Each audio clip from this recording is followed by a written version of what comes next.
মনির, মামলার আবেদনে কি বলা হয়েছে, পরবর্তী কার্যক্রম কি হবে, একটু বিস্তারিত জানতে চাই। শিয়া বাটার ও ভিটামিন ই সমৃদ্ধ lily glam beauty soap. Lily, always beautiful.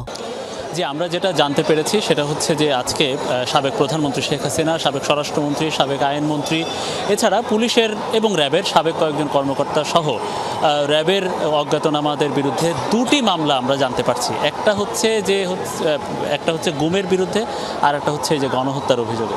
গুমের বিরুদ্ধে সেটা হচ্ছে একজন আইনজীবী, তিনি নিজেই ভুক্তভোগী। তিনি এই ঘণ্টা দুয়েক আগে আদালতে 22 নম্বর আদালতে তিনি আবেদন করেছিলেন যে তিনি 185 দিনের মতো তিনি গুম ছিলেন এবং তৎকালীন তিনি আয়নাঘর বা এরকম তার অভিযোগ হচ্ছে যে এরকম আইনশৃঙ্খলা রক্ষাকারী বাহিনীর পরিচয়ে তাকে তুলে নিয়ে যাওয়া হয়। 6 মাসের বেশি সময় তাকে একটা বদ্ধ ঘরে আটকে রাখা হয়, তাকে ক্রস ফায়ারে নিয়ে যাওয়ার ষড়যন্ত্র করা হয় বা এই ধরনের অভিযোগ তিনি করেছেন। পরবর্তীতে আদালত সন্তুষ্ট হয়ে একটা এই আবেদনে তার কথা শুনে পরবর্তীতে আমরা যেটা জেনেছি যে উত্তরা পশ্চিম থানাকে এই মামলাটি নিতে বলেছেন এজাহার হিসেবে।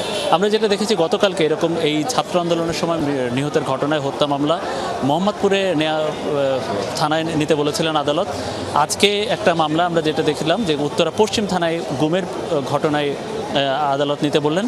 এবং আর একটা ঘটনা আমরা যেটা জানতে পারছি যে রাজধানীর কাফরুল থানায় আর একটা এজাহার নিতে বলেছেন এবং সেখানেও একই যে অভিযোগ যে সাবেক প্রধানমন্ত্রী শেখ হাসিনা এবং সাবেক স্বরাষ্ট্রমন্ত্রী, সাবেক আইনমন্ত্রী সহ আইনশৃঙ্খলা রক্ষাকারী বাহিনীর অজ্ঞাত সদস্যদেরকে সেখানে আসামি করা হয়েছে।